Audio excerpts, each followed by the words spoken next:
Look at the adjective. Play.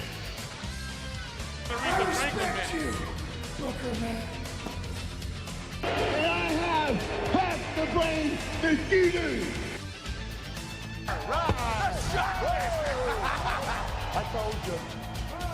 Oh, God. Now is the franchise going to take the Viagra? Gonna put the butts in the seat. Hello there, wrestling fans, and welcome to episode number 88 of Because WCW, the podcast where the big boys play. My name is the Twisted Genius, Dean Ayers, and I am accompanied as ever by my colleague, the sports journalist, Liam Happ. Good evening to you, Liam. How are you doing? I'm doing great, Dean. That was actually a really, really nice introduction. I could have swore I was due a nasty one. I know there is an abusive one coming, but great. Just not necessarily right now. We've got to keep you on your toes, you know. Yeah, thanks for the heads up. You're welcome. You're welcome anytime. It's been a crazy busy day for us in the world of social media. The Because WCW Twitter account has blown up and blown up better than the Ring AEW Revolution anyway. So 57 seconds we have that. I thought we'd be at least 2 minutes before we. But you never cease to amaze me, unlike the main event. So you tell our listeners what you decided to tweet this evening, or this afternoon, I should say. Okay, so on one of our other ventures, which is the wrestling website, hookedonwrestling.co.uk, I decided to air out some of my frustration at such a good show, a great main event, and honestly what I thought could have been one of the better babyface turns at the end of the show in recent memory, all being flushed down the drain by a bit of a naff ending. And I referred to that ending in a variety of ways in it. I think one of them was a Wile E. Coyote / Dr. Evil-esque gaff. One of them was, I said, about them being in close proximity to a handful of Roman candles. And one of them was that there was apparently the big explosion at the end of this exploding barbed wire deathmatch main event was like having a bad blaster on each ring post. And given that this is Because WCW, I felt like I had to carry that on, and I've done a little tweet off the official Because WCW Twitter page at Because WCW, and I've said I really enjoyed their tribute to the Bad Blasters with a classic picture of Johnny B. Bad, tagged Mark Mero in it for good measure. Mark thought it was quite funny and retweeted it and continued to poke fun. I think good-hearted fun, because Mark's a very nice guy. You know, I'm always positive, always happy, but he's had a bit of a laugh as well, and it's just gone crazy. It's been a lot of fun so far today. He now follows us, we follow him, and I think I know who I'm going to be courting for our next WCW alumni guest. Alumnus, yes. Yeah. So yes, if you are a new listener to this podcast, then welcome. We are, as I said, this is our 88th episode, so you've got 87 to catch up on. Wherever you get your podcast from, you'll be able to find our back catalogue, or you can go to becausewcw.podbean.com. We look over old WCW shows, as the name suggests. We don't take ourselves too seriously. Sometimes we do a watch along of a Nitro, and sometimes, like we're doing today, we have a special guest come along to review a pay-per-view with us. And it just so happens that this pay-per-view, the Great American Bash 96, is in the timeline of the Nitros we've been watching. So the last episode 87, we were looking at the go-home show for Bash 96, and I'm very pleased to say that here to join us to review the Great American Bash 96 is Sports Media's James Dickens. Good evening to you, James. Good evening, Dean. How you doing? Hey, Liam. I am very well, thank you. Now, I believe that you have previously endured working with Liam, so this isn't anything new to you. It's not. No, I mean we've done a wrestling podcast before, and I commissioned him to write quite a lot of wrestling and boxing content in the past. So yes, I've worked with him for better or for worse. It's happened. So where does your love of wrestling stem from? Yeah, it's kind of been off and on really. I think as a kid, I was really into wrestling. I had a friend who was kind of the only person who I knew who had Sky or B Sky B, I think it was at that point. And yeah, I think he VHS taped SummerSlam '89, I think it was, and gave it to me. And I kind of got into it then and watched bits where I could at his, and and then I kind of followed it as best I could. Obviously, there was WCW a lot on ITV. I used to record that in the middle of the night and watch it first thing in the morning. So there's a lot of the guys in this Great American Bash '96 who was taking part in those tapings that I watched back then. And then I kind of fell out of touch with it for a while, followed it from a distance. And then a colleague who I hadn't seen for a while, and we were trying to arrange a drink, and it never really happened. And he invited me to a Revolution Pro event at York Hall. And I thought, well, I'm not going to see him any other way, so I'll go along. It'll probably be ridiculous, but I've liked wrestling in the past, so why not give it a go? And I absolutely fell in love with it. It was amazing. I'd spoken to Liam quite a lot about kind of British wrestling and the scene, and so I knew bits and pieces about it, but it was just such good fun, and no one took themselves too seriously, both the fans and the wrestlers and the whole event, and it was just, I absolutely fell in love with it. So went to a lot of Rev Pro, Progress, Attack Pro Wrestling in the UK. And, from that, you kind of, some of these guys that you see end up in New Japan, or they end up in NXT, or even in the main WWE roster. So it kind of spreads. I went to the New Japan event with Liam, and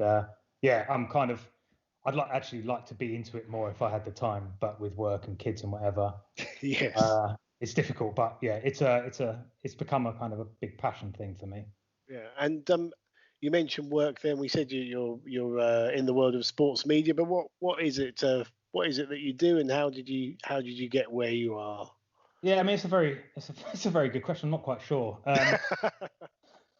So yeah, I mean, I started years ago doing bits and pieces on the internet with sport, bit of coding, bit of writing, video editing, and it kind of mushroomed to a point where I was head of sport for Yahoo, which is where I employed Liam. I was there for doing that for 4 years, having been at the company and worked my way up for a while, so 13 years. I moved across to goal.com, so I ran that for 2 years, biggest football website in the world. I think it still is. And then most recently, I've moved on to Motorsport Networks, which runs Autosport Magazine, motorsport.com, and it's the biggest motorsport publisher around at the moment, both print and digital. So yeah, I run stuff there at the moment. So it's always in sports publishing, just working my way around different sports. Listen up, slap nuts. That's right. This is Jeff Jarrett, the chosen one, and you're listening to Because WCW. Now choke on that. So we are here. We have arrived at the Great American Bash '96. So, Liam, just to fill in any gaps that our listeners might have, we've had quite the journey to this point in time. The outsiders have arrived, and it's all kind of ready to kick off, isn't it? Yeah, we've had a good little streak of thoroughly enjoying the recent Nitro Watchalongs, which may or may not have something to do with the fact that Hulk Hogan has not appeared in person for the last 6 to 7 episodes. Something like that, yeah. And obviously it has twinned now with the fact that Scott Hall has shown up. The very most recent episode that we covered, the Go Home show, as you put it, Kevin Nash showed up as his big surprise, and he asked us to look at the adjective. So yeah, actually, can I just correct you where you said about Hulk Hogan? He hasn't appeared in person. Oh yeah. fuck me, have we had enough video packages for him over the weeks. I mean, if Oh, given the choice, though, I'll take that over having him single-handedly squash half the roster. Because he was getting, this is very true. we always called it his midlife crisis watching him in '95 and '96 pre-heel turn, didn't we? And Oh yeah. it was getting increasingly desperate. So a timeout is welcomed, even if it did come with the caveat of, yes, he's going to have these daft video packages. The wrestling around that has been pretty good. The storylines have been interesting. If stammering, stop start, you think of the stuff with the Horsemen and the Dungeon of Doom. What's the deal with Sting and Lex Luger? Yep. So they've really drawn these out a little bit, but there's still a little bit of interest, and the matches that have been set up for this pay-per-view are very interesting. And even though it's the Giant defending the world title in the main event against Lex Luger, which has had its fair share of good build, for me, the big interest level is Flair and Anderson wrestling against two American football players. Yes, well, we start with that. Yeah, our pre-show hype video shows the NFL footballers against Flair and Anderson match, and also the world title match, Luger v the Giant. As you say, it is June the 16th, 1996, and we're coming from the famous Baltimore Arena in Baltimore, Maryland, site of many great bashes in the past. The one that always sticks in my mind is Sting finally winning the world title in 1990, of course. And a great lunch of mine. I had a great lunch outside that building. And you had lunch outside, yes. How can we forget the Great American Lunch? The Great American Lunch. It was incredible. And I met Michael Phelps that day. What a day. What was the greater highlight? Lunch. You know me, right? It was a lunch. Yeah. It's the lunch, yeah. So the national anthem plays with Craig Pittman in military uniform holding the US flag. The director, for some reason, well, I guess the reason is because WCW, but for some reason the director bizarrely decides to cut to two people dressed as Sting and the Macho Man who decide to mug to the camera rather than act how you meant to act during the playing of your national anthem. We then go to our commentators for the evening, Tony Schiavone, and God help us, we've got Dusty Rhodes in the booth without Heenan there to filter him. Dusty is wearing the biggest leather jacket I've ever seen in my life, which is bright red for added impact. Schiavone then mentions the death of Dusty's former tag partner, Dick Murdoch, who died the day before. Dusty briefly says that he was a good man and a good friend, deciding presumably not to mention that numerous people said he was a massive racist and a member of the KKK. Obviously, you can't be sued for libel by the dead. Then he says that Dick Murdoch would have loved a night like this. So Dusty is basically using his ex-tag team partner's death to shill the pay-per-view that you had to have already ordered to be watching this introduction. Amazing. That's when you should have done your because WCW, in fairness. Okay. But I like to think now that, if there's anyone new listening, this is their first episode. We've set the tone. This is what we're like. Absolutely. This is our podcast. So match number one is Fire and Ice, which is Ice Train and Scott Norton against the Steiner brothers. Dave Penz is our MC. He states that the special stipulation in this match is that there must be a winner, which surely really should be the case in all wrestling matches. Scott Steiner is making a little bit more effort of slapping fans' hands because he really hasn't recently been into being a babyface, has he, Liam?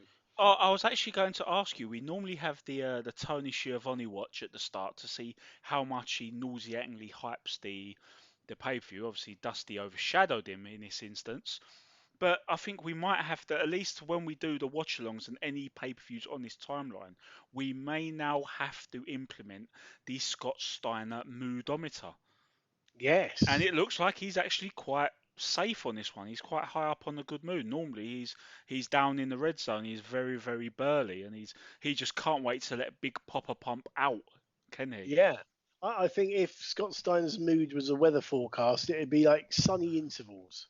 Very seldom sunny intervals. This is a rare. Yeah. This is like the British summer we're seeing right here. Exactly. Yeah. So we're told that these two have had numerous matches with inconclusive finishes, and casting our minds back, we did see a double count out on an episode of Nitro about 3 weeks previously. But Shivani also mentions they've faced off on Worldwide Wrestling too. So we start off with Ice Train v Scott Steiner, and I guess you can't really single out anyone as the powerhouse of their respective teams. We're 7 minutes into the pay-per-view, and already Dusty Rhodes is talking in tongues and not really making much sense. Ice Train wallops Scott with an almighty clothesline, and before long, all 4 men are in the ring, and a pair of clotheslines clears the ring of fire and ice. We then switch to Rick versus Scott Norton, with Rick eventually getting the upper hand with another huge clothesline and a belly-to-belly suplex. Later, Scott hits his patented spinning belly-to-belly suplex on Ice Train, which always looks impressive. Scott then hits what we'd now call an exploder suplex on Norton, who just avoids landing on his head. Norton later manhandles Scott up onto his shoulders into a backbreaker position and lands a shoulder breaker on the left shoulder, which had previously been aggravated earlier on in the match. He clamps on a Fujiwara armbar, but Rick immediately comes in to break up the move and save his brother. He boots Norton in the face 3 times, but Norton won't let go. It takes a 4th boot, this time into the chest, to get him to release the hold. Norton goes for the shoulder breaker a 2nd time. He's unaware Scott's made the blind tag. Scott wriggles out. Rick levels Norton with yet another huge clothesline and a released German suplex. Norton powerbombs Rick before Ice Train hits a 2nd rope splash, but Scott makes the save while Norton just stands there and watches him. Scott's then knocked to the floor again as Norton hoists Rick up onto his shoulders. Ice Train goes to the top. Scott gets up onto the apron, knocks Ice Train off balance, and he crotches himself on the ropes. The Steiners then hit Norton with their top rope bulldog double team, but Ice Train makes the save.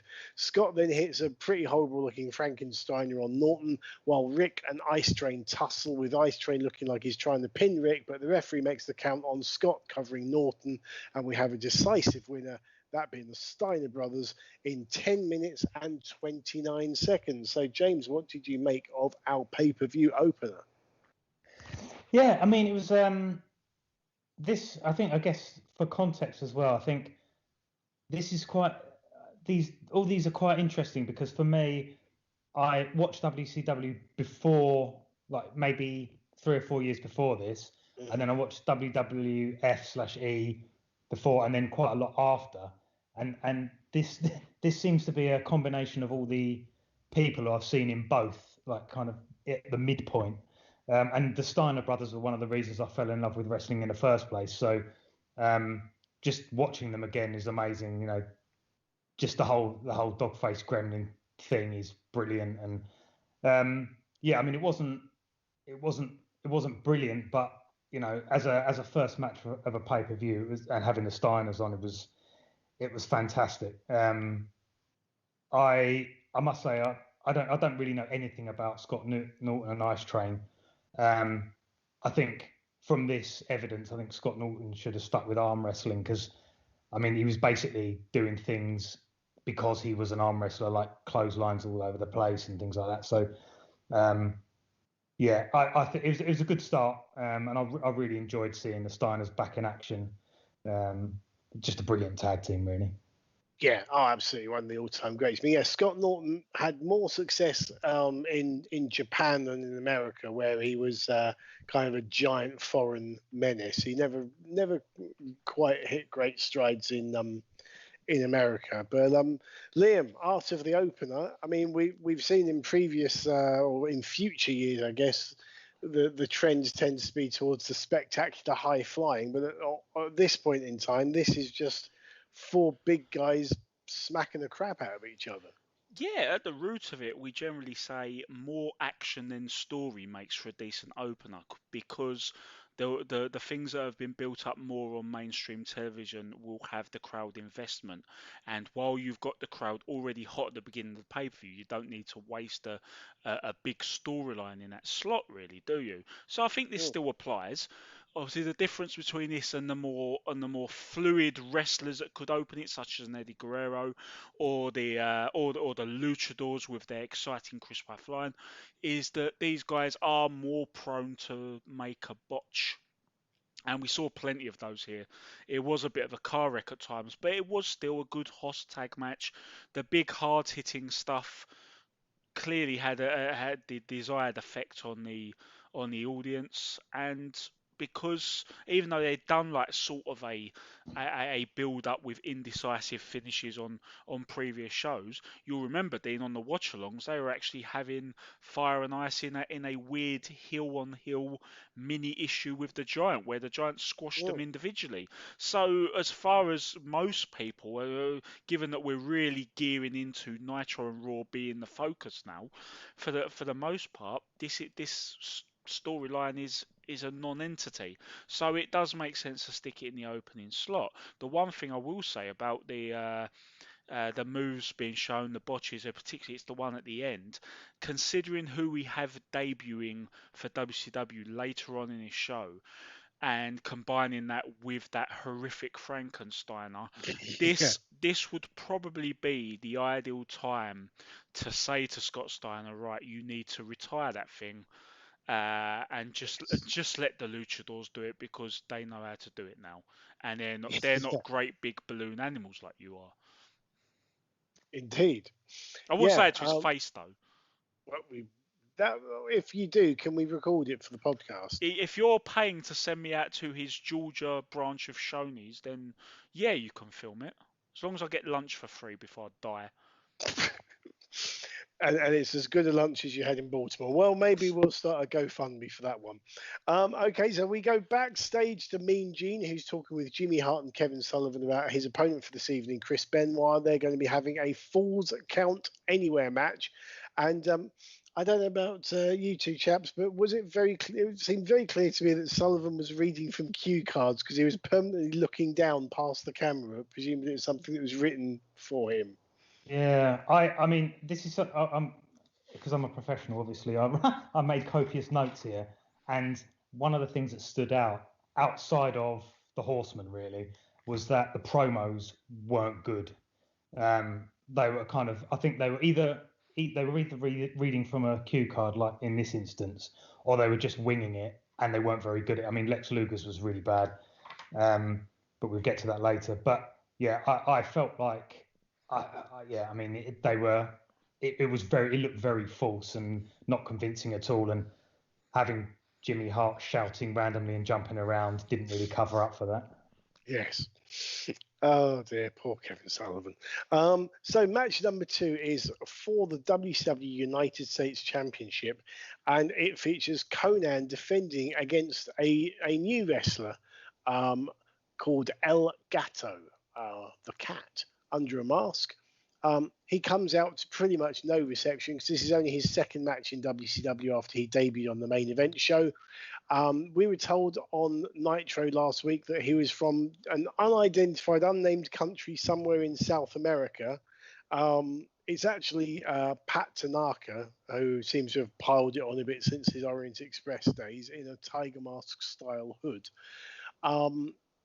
Conan comes out with the US title belt around his waist and carrying what Shivani describes as the Mexican heavyweight title, which after doing a bit of research turns out to have been a short-lived AAA America's heavyweight title. El Gato starts off with martial arts kicks and arm drags, but Conan turns him inside out with a clothesline. A series of leapfrogs by Conan is ended by another thrust kick by El Gato. The crowd, however, are silent for this one. As we said, they're unfamiliar with El Gato and seemingly uninspired by Conan. According to Shivani on commentary, El Gato is now from Mexico, so he's moved. Conan just gets a 1 count with his patented Rolling Thunder clothesline.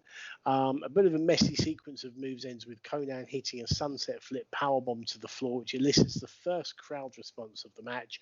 Moments later, Conan sends El Gato into the corner. El Gato tries to handstand his way over Conan, but Conan catches him in an Alabama slam type move, grabs El Gato's legs, rolls forwards into a cradle for the 3 count to retain the belt in just 6 minutes and 3 seconds. What did you make of El Gato against Conan, James? Conan was great. Really good fun.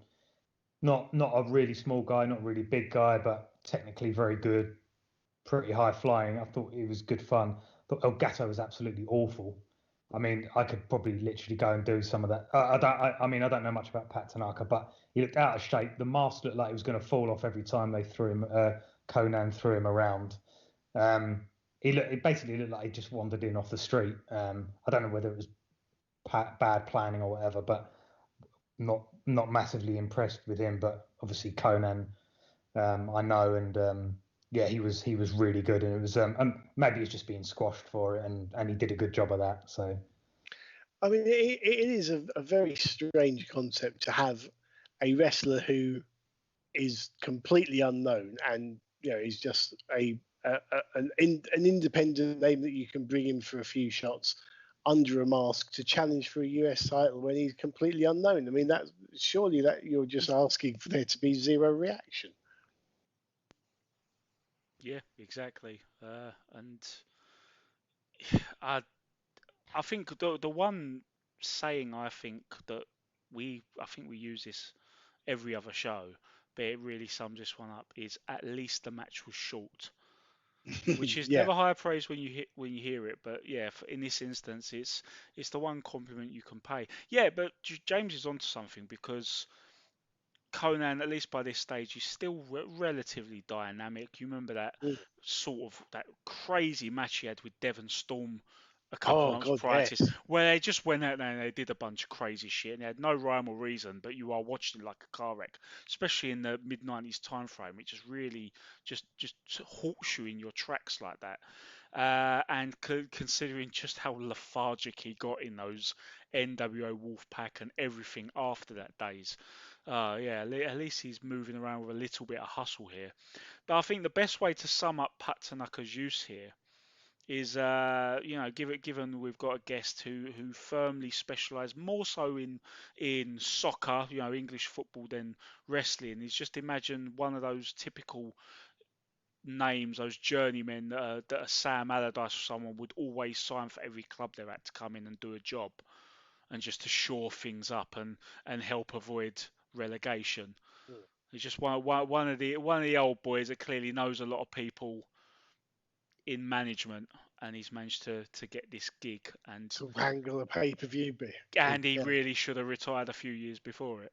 Yeah, fair enough. Right, who wants to cover the Sting promo then? no. Are you going word for word on this? You gonna? No. What can we say apart from our old catchphrase, Liam? It was a different time. Not only was it a different time, what really got me about this is that for the most part, Sting has always been very sensible with his on-screen persona. He's never really gone out and done something that might bite him on the arse after. But this is basically a promo ahead of his match on the pay-per-view against Lord Steven Regal, where he finds about a dozen different ways to insinuate that he's homosexual, and that is a terrible, terrible thing. And yeah, in addition to just being all layers of offensive, going back to what we were saying earlier about how shaky the promos were, the Stinger, who is usually one of the more confident mic men on the roster, you'll notice that Mean Gene has had to steer him back on the right path, because he lost his train of thought, because apparently he's got so much mist in his head in this fit of homophobia that it's caused him to lose his train of thought. Well, yeah, I mean, Sting did occasionally lose his train of thought mid promo, not often, but yeah, occasionally, and this is definitely one of those. But yeah, it was a very bizarre promo. We'll leave it at that. So match number 3. There was one phrase that I did want to mention. Yes. That really like when you look back at these, it was of its time and all that kind of thing. You see them quite regularly if you watch old sport generally, not just wrestling. But there was one phrase that he used which really was shocking, even in that context, was I'm going to straighten him out. But I mean, even back then, surely that is just beyond the pale. It's with conversion therapy type stuff. But incredible what they. I mean, and actually, obviously, we will watch this on WWE Network. I'm surprised they didn't just cut it out. It's very, very peculiar. They've trimmed a lot of things, and a lot of the things they've trimmed is very much, just in case it causes offence. Some of it's very trigger happy, and yet this one made it past security. Oh man. But it's weird. It's like if you and Liam, you may know this, Dean, you may. If you work in like in media in publishing, there's this rule that basically if you edit something, like if you edit comments on an article or whatever, if you delete one of them, that tacitly means you approve the rest of them. Legally, like you're approved. So Okay. Basically that's why mostly comments under articles are just left to there's either none or they're just all left completely because people can't afford to have admins. And this is kind of like that. It's like if you're leaving that in, you're kind of, it's a bit dodgy from WWE. But anyway, we don't want to. I'm not sure Liam's got the money for lawyers, so we probably should move on. Yeah. If we go back and revisit this in a few months' time and that promo's gone, we know what's happened. Yeah. Okay, match number 3 sees our old Because WCW pal Diamond Dallas Page against Marcus Alexander Bagwell. So DDP won the Battle Bowl ring at the last pay-per-view, and rather than getting the world title shot that was promised, he instead gets a match with Bagwell, who comes sprinting down to the ring before Page jumps him from behind after previously escaping the ring. Bagwell soon turns the tables and is in control of the opening minutes of the match, including a plunger from the ring to the floor. It's only when Bagwell goes to the top rope that Page throws himself into the ropes to knock Bagwell off balance and take control of the match. Page clamps on an abdominal stretch with additional assistance from the ropes. And it's amazing to see how something so simple gets such heat from the vocal ringsides. And it's clear there, and I'm sure it's something we'll discuss in a moment, it's clear how the crowd have really embraced Page's character. Page lands a sort of weird-looking power slam from a tombstone position to cover up what looks like a whirling head scissors gone wrong. Bagwell regains the advantage with an inverted and then irregular atomic drop, which Page sells massively. A vaulting clothesline from the apron over the ropes gets a 2 count for Bagwell. They then successfully hit the head scissors spot they were going for earlier. Page blocks Bagwell's attempt at a fisherman suplex by grabbing the ropes, and a punch to the stomach and a diamond cutter later. It's all over, and Page wins cleanly in 9 minutes 39. James, your thoughts on this one?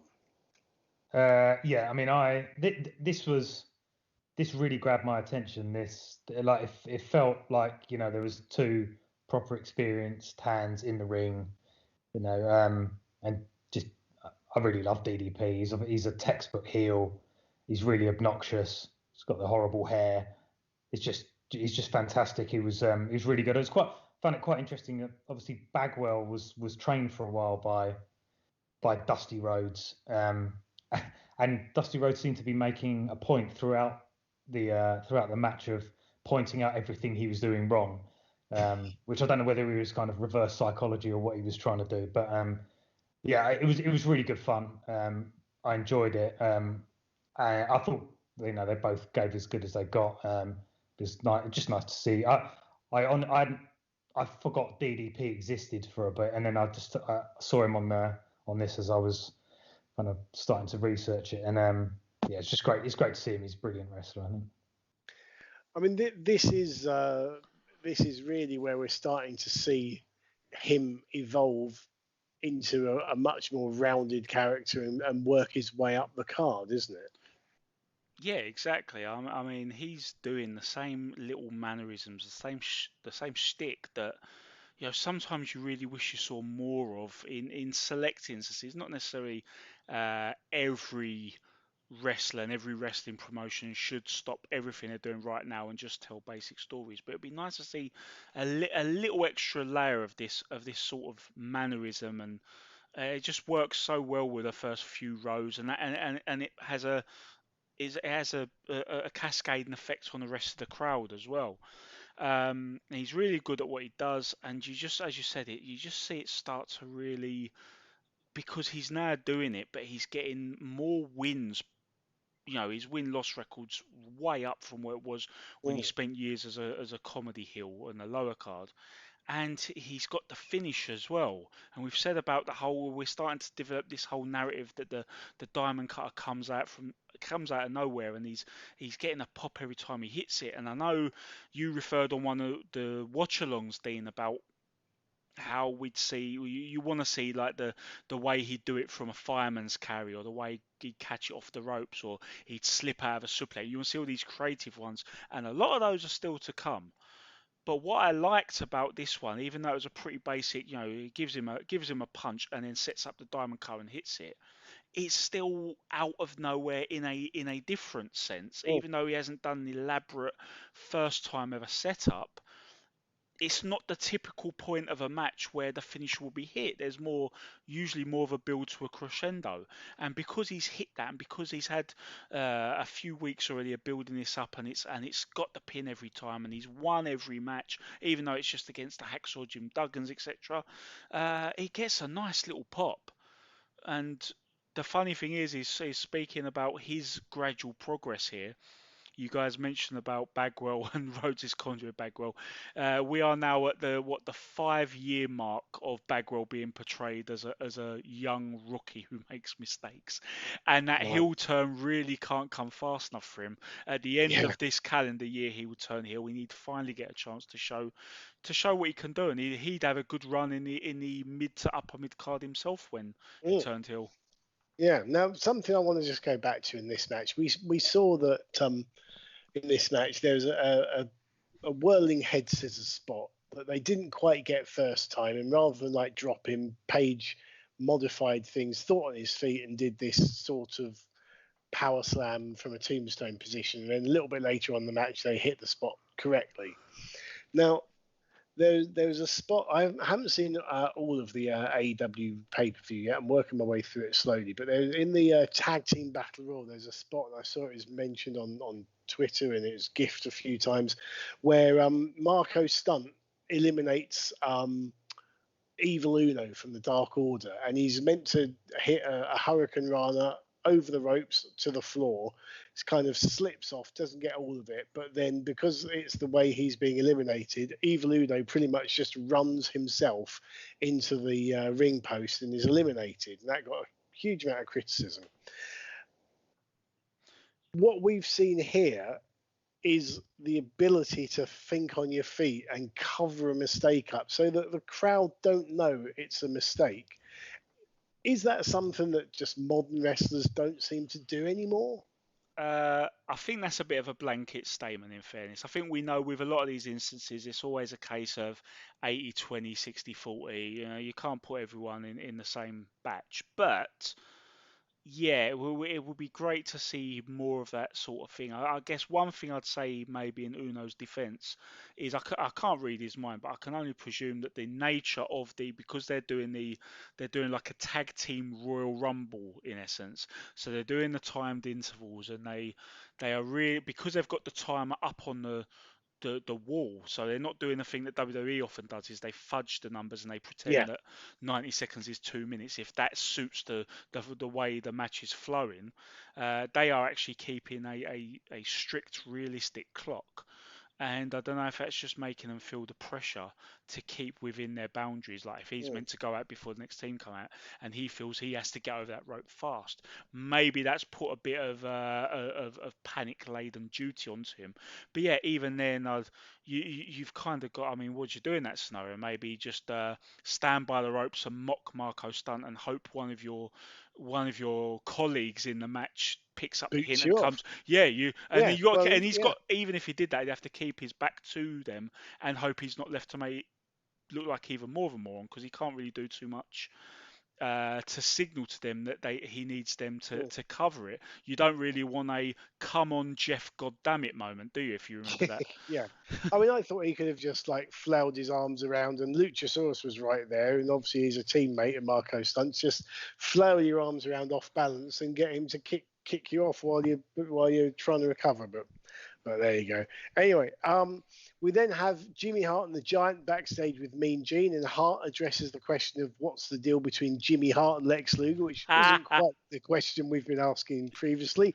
But then it is time for match number 4. The Cruiserweight title is on the line as Dean Malenko defends against the debuting Rey Mysterio Jr., who is just 21 years of age here, and after wowing crowds in Mexico and in ECW previously, is making, as I said, his WCW debut. We're joined by Mike Tenay on commentary. Now, let's talk about his entrance music. James, if this is sort of an intro point into '96 WCW for you, you'll be my ideal candidate for this. Now, would you agree that entrance music is an important part of a wrestler's presentation and gives people an initial impression of that person? I would indeed, yeah. Marvelous, right? So, generally speaking, you'd want the music to be appropriate to the wrestler. Now, WCW had a habit of recycling entrance music, which it has done here, because this music has been used by another wrestler, in fact, just a few months ago in the same calendar year of 1996. Now, if you picture Rey Mysterio Jr., James, what would you say, or who would you say is the opposite of Rey Mysterio Jr.? Who couldn't be further away from Rey Mysterio if you tried? I feel like I might get this wrong, but let's say the Giant. Do you know what? You're so close. You're so very, very close, because it was actually the Loch Ness or Loch Ness Monster, who you and I will probably know better as Giant Haystacks. Oh, classic. Yeah. So you're 6'11", 630 pounds against 5'3" and 140 pounds. One has a mask, one doesn't. But yes, this music never really suited Rey Mysterio. Was much more appropriate for Loch Ness. But there you go. It's a bit of a weird WCW thing, and again, similar to El Gato, I suppose, we've got a reasonably unknown masked challenger going for a title match. Now, obviously, this is going to be a very different scenario to El Gato, but why have two such similar situations on one pay-per-view? It's very strange. Is the answer because WCW, Liam? Well, when is it not? Yeah, fair enough. So the first highlight of this match sees Mysterio climb onto Malenko's shoulders, spin round and arm drag him out of the ring. Malenko then grounds him with mat work and submission holds. He's working over Mysterio's left arm and elbow. Mysterio reverses a wrist lock by running up the ropes and springboarding into an arm drag, but Malenko used the clothesline to get back in control and go back to Mysterio's arm. Mike Tenay also mentions how Eddie Guerrero just won the New Japan Top of the Super Juniors tournament, beating Jushin Liger in the final, which will explain why we haven't seen Guerrero on Nitro for a while. I mean, admittedly, he was under a mask as Black Tiger, but let's not muddy the waters. Malenko hoists Mysterio up into a surfboard, which he turns into a bridging cradle for a 2 count. It's all Malenko at this moment in time. He's dominated the match so far, focusing on the arm and grounding the aerial attack of Mysterio. A high-angle back suplex by Malenko only gets a 2 count, and both the crowd and the commentators are appreciating Mysterio's resiliency at this point. Mysterio reverses a waistlock, and Malenko tumbles out of the ring, and a series of fast kicks from Mysterio ends with Malenko down the aisle, and Mysterio then lands a somersault plancha to the floor to a huge pop from the crowd, so he gets some serious hang time. Mysterio then throws Malenko back into the ring, lands a springboard drop kick for a 2 count, a springboard Hurricane Rana into a pinfall attempt gets another 2 count. He reverses Malenko's top rope gutbuster attempt into a top rope Hurricane Rana for another 2 count. He then sends Malenko into the corner, leaps up onto his shoulders to attempt another Hurricane Rana, but Malenko smacks him down with a forceful powerbomb, puts his feet on the ropes to get the match-winning pinfall in 17 minutes, 50 seconds. The crowd are on their feet, applauding this match. James, were you on your feet? Were you applauding this one as well? No, because the kids were asleep. But yeah, theoretically, definitely, I was. It was great. I mean, you talk about El Gato, and I think that, I mean, the comparison of them being kind of parachuted into a pay-per-view is where the comparison ends, because, if you're going to parachute someone in, and looking at this in the context of today, it's a kind of bit of genius, because Rey Mysterio is absolutely incredible. There were points during it where where Dean Malenko was on the ropes, and I was like, is he going to do a 619? Is he going to do a 619? And he didn't, which is a bit of a shame. But also, yeah, you mentioned that there was a couple of Hurricanranas in there, which they obviously didn't have a name for at that point, so they just kept calling it a Frankensteiner, but done better than the Steiner brothers, or done properly. It was. I mean, it was a textbook. I thought Dean. I guess it was Dean Malenko really, but managed the kind of pace and the tempo of it really well. Like the ground and pound stuff, I was starting to lose interest a little bit, and then obviously the pace switched up. Ray got on top, and yeah, I thought it was a fantastic match, and obviously a great introduction to someone who became one of the best fighters of his generation. Yeah, I mean, this was the match. I know obviously he'd done stuff in ECW, but a much smaller audience. This was really the match that announced his arrival on the major stage in the US. And I'm guessing a lot of these moves would, at the time, 1996, a lot of these moves would never have been seen by most wrestling fans before. So it was a brand new experience for them. Yeah, I think that I've written down here in scroll. It felt more like the wrestling that we watch today. There were some of the matches that had gone beforehand which felt like, they're not like old World of Sport stuff, but they were closer to that than this is, and this is a lot closer to the stuff we're watching now. And and obviously with the naming of the moves that they didn't know, then it's they're obviously introducing loads of new stuff, which is always great. Introducing new styles from different countries is brilliant for the kind of freshness of any sport, really. Yeah, definitely. It was, as you say, it's a real watershed moment. And I think what's great about this as well, Malenko's like the perfect foil, and as you said, grounding things, pacing the match, and it then meant that you only got like the last few minutes, the last sort of 4 minutes of that match were where you saw all of these high flying moves from Mysterio that you'd never seen before. And it's also worth noting that he, as you mentioned about something that he didn't do, he didn't show off all of the moves he could do in one go.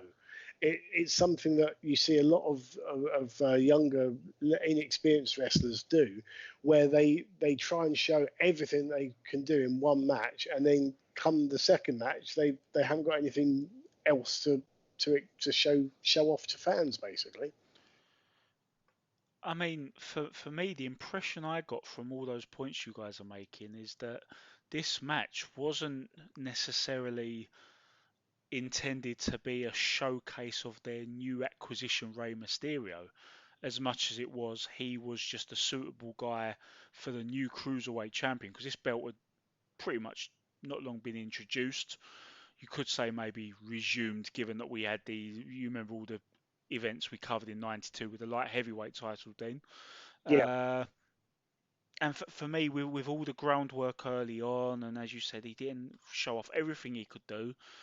It's still a great match, but I don't think they realised until after this match was said and done just what they had on their hands, because it certainly didn't seem to be sculpted in a manner that was to be right. He's our new asset. We are going to mark him. You think when he first debuted in WWE, they straight away put the mask back on him because he didn't have the mask. They put the mask on him, did the fireworks. He was the focal point of the episode of SmackDown that he debuted on.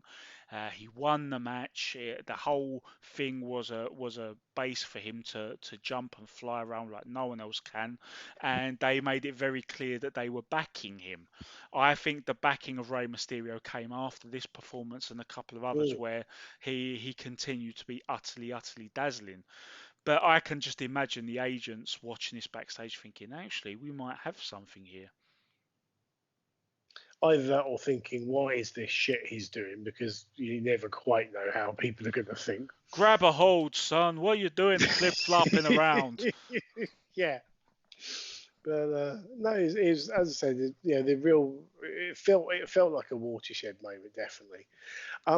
Okay, we've now got the Lex Luger promo that we mentioned earlier. So he's backstage with Mean Gene. He sounds very somber, very serious. He's not shouting and screaming. He's saying that nobody like the Giant has ever been in wrestling before, but he says he's human. He's not invincible. So you had some thoughts on this, James? Yeah, I mean, first of all, there's like throughout the history of wrestling, there's giants. So I don't know what you're talking about. But yeah, second of all, it was so robotic, and he was either completely winging it because he kept stumbling over his words, or he was reading a script and he's not very good at reading. But it just wasn't great at all. I just remember watching him as a kid, like, I don't know, maybe 10, 11, something like that. And I was absolutely petrified of him. Like, when he came out, it was so scary. He's such an imposing figure. And he just looked a bit like, I think he should probably just stick to being in the ring because he's so good at that. But this promo wasn't great. Yeah, I mean, he was never known as a great stick man, was he, Luger? But I'll be honest, when this promo first started, I was kind of digging the vibe, as you said, with the serious tone. He was talking calmly, and I think that's a lost art in itself sometimes, to the right time and place to cut a promo, even for a big main event or a grudge match. If you do it in a calm, somber voice, it can speak louder than shouting, and it seems to be going the right way. But then, as James referenced, the stammers started to come, the uncertainty started to come. He's hesitating a bit more. He's repeating over things. A few more cliches are creeping in there, and you can see why he could never just stick the landing, even if he had a good starting point, which he did. Yeah, he's, as you say, never renowned for it, and we've seen from some Nitro Watchalongs where our own conversation goes off track because he's lost our interest. So yeah. Okay, talking of what we've witnessed in previous Nitro Watchalongs, match number 5 is Big Bubba with Jimmy Hart against John Tenter. And you remember how we said that for the last couple of weeks, after cutting half of John Tenter's hair off, Bubba had somehow got hold of some of this hair and was throwing it around. He'd always have this magic supply of hair. It was driving me crazy. Well, guess what, Liam? Bubba's still got some hair in his hands that he's cutting and throwing about. He's been raiding the barbershops of Baltimore again. And you can see he's this big 6-foot menacing dude dressed like a biker. You can just imagine him going into that Baltimore barbershop just a stone's throw away from the Babe Ruth Museum, and he's gone in there and he's basically threatened them into giving them the hair off the floor, and they've probably turned around and gone, dude, we don't want it, it's free, have it. And he's probably gone, yeah, that's what I thought, and threatened them anyway, and walked out with a big bag of hair. That's the way it happened in my head anyway. And if this was happening in modern day wrestling, we'd have a YouTube sub-series documenting all this, and it would be amazing. Amazing. Yes, and then any leftover hair at the end of the feud could be used to stuff a small toy for a child. No, sell it. You could do the Carney thing. Sell it at the merch stands. Money to be made, baby. Allegedly, John Tenter's hair. Allegedly. £5 a bag. So John Tenter comes down in his mishmash ring attire of blue singlet top and long black tight, no entrance music, half his hair long, half his hair short. It looks, I mean, I suppose it's supposed to look weird, but it does. It looks weird. To me, it looks like someone couldn't be asked to finish off a create a wrestler on a video game. But, remember, he had this meltdown before Britney Spears did. This is very true. He's not a shark. He's a man. The match starts on the floor as Bubba jumps Tenter. There's literally no crowd heat, but I guess this match is in the position to bring the crowd down after the last match. Bubba drops Tenter with some big right hands as he passes the foreign object he was using to Jimmy Hart as referee Nick Patrick fruitlessly frisks him. Bubba scoots under the bottom rope. That move he was always very good and smooth at. While Tenter is in the corner, he pulls him off his feet, smacks Tenter's knee into the ring post. Bubba is now in control, which he emphasizes with a big belly-to-back suplex. Bubba then climbs to the top rope with a crossbody block, but Tenter catches him and power slams Bubba for the 3 count in 5 minutes 24 seconds, while Jimmy Hart dances on the apron with his back to the action, thinking that Bubba has won. Tenter then grabs the scissors from Jimmy Hart and cuts a big chunk of Bubba's goatee beard off. I suppose it was brief, wasn't it, James? Could we be anything kind that we can say on this one? Well, not really, but it was one of, like, I was looking through it and I was like, maybe this is definitely my ignorance. I was like, Big Bubba and John Tenter. I have no idea who these people are. Earthquake and Big Boss Man. Right, I'm fine. I got that. So and I mean, it wasn't great. I mean, can you shed some light on why there was was there no entrance music on purpose? I just assumed that there was some sort of rights issue that WWE had, that they didn't pay for John Tenter's entrance music. That was on purpose. Why? Yeah, this was where he had. Well, he'd come into WCW a couple of years previously as he was Avalanche, wasn't he, Liam? Was that the first name he had? Yes, that was So around the same time frame, you had both these guys trying desperately to be their well-known WWE gimmicks without being sued. And yeah, John Tenter's Avalanche did a slightly better job because Bubba Rogers was the boss. And then you'd have Tony Schiavone saying, "Yeah, here comes the boss. Man, is he big." Just to really hammer it home. So that was a blatant red flag. He was almost immediately told to stop doing it. Big Boss Man is intellectual property of WWE. Avalanche, there's definitely some likenesses to Earthquake. I think he lasted a little bit longer before they turned him into the Shark in the Dungeon of Doom. And this was where this storyline happened. They deemed that Shark was a weak link in their faction, even though they were all getting trounced by Hulk Hogan. You can't really have a weak link when you're all getting your ass kicked in a 9-on-1.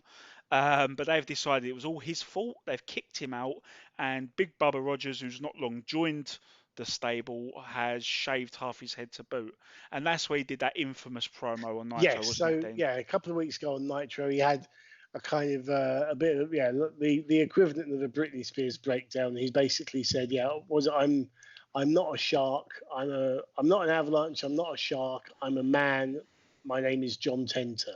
So it was like he was kind of like the man with no gimmick at this point, hence no entrance music and the mishmash outfit. So it was intentional, but I think it's fair to say it hadn't caught fire with the fans. And you make a really good, valid point, James, because what I was thinking, I actually put in my notes here.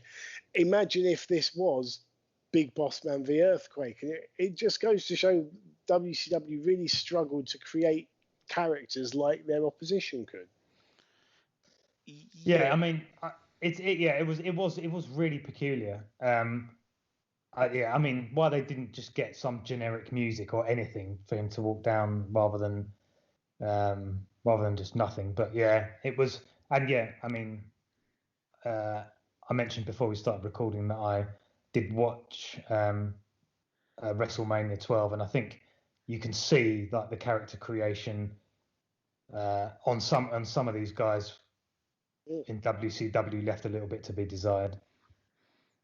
Definitely, yeah. See, I'm gonna sound crazy here, but for some reason, having covered this feud on the Nitro Watchalongs, and they had the blow off grudge match. Was it the Carson City Silver Dollar match? Yes, Carson City. Yes. Yeah, with a roller quarters hanging off a gigantic pole in the corner. That was at Bash at the Beach. The following month's pay-per-view, but we covered that last year. And for some reason, these two feuding with each other. I don't know if it's the way that Jimmy Hart, admittedly hilariously, was dancing to celebrate the finish. I love that old Hillmanager shtick that he thinks it's going his guy's way, and he counts the three and he celebrates. He turns around, it's actually the other guy who's won, and now he's got his hands on him. Don't know if it's that, or the fact that yes, they did indeed keep it short and sweet, mercifully, or the fact that I do have a soft spot for both of these guys, because like James, I remember, and you as well, Dean, I remember when it was all was right with the world, and it was the babyface Big Boss Man against the heel Earthquake. One of my favourite shows was always Battle Royal at the Royal Albert Hall in '91. I remember these two having a match that was better than it should have been. But there's something about these two that I like it way more than I should. And this was 5 minutes of guff to carry things on. Even though the babyface actually won clean, we'd still get the blow off that we admitted was a bit better than it should have been at Bash at the Beach. But for some reason, I seem to have a fair bit of time for these two schmucks. Bless them. They're solid hands. They're definitely solid hands. Yeah, I can tolerate their crappy matches a lot more than I can the crappy matches of other wrestlers and random wrestlers. Okay, well, we're back to Mean Gene. He informs us that the Macho Man has been reinstated to WCW after his recent suspension where he had gone crazy as Ric Flair had been spending his divorce money that Miss Elizabeth had been banquet awarded. tables. On Imagine the bill Macho Man got from banquet tables are us. With fancy glasses of champagne and a butler. So Gene is with Steve McMichael and Kevin Green. They're accompanied by their respective wives. It's not the greatest promo ever. There's lots of shouting, but what do you expect? Randy Savage comes into shot. He redresses the promo balance. It looks like they're off for their match, but hold up, lads, you're not on yet, because we have now got our Falls Count Anywhere match. Chris Benoit against Kevin Sullivan, accompanied by Jimmy Hart. We're told by Dave Penz that there'll be 2 referees assigned to this match to keep track of the action. Sullivan power walks his way to the ring, but he's intercepted midway down the aisle by Benoit. They make their way to ringside, chopping each other before Benoit is thrown over the guardrail, and they start fighting in the crowd. They're going up the stairs higher and higher into the stand.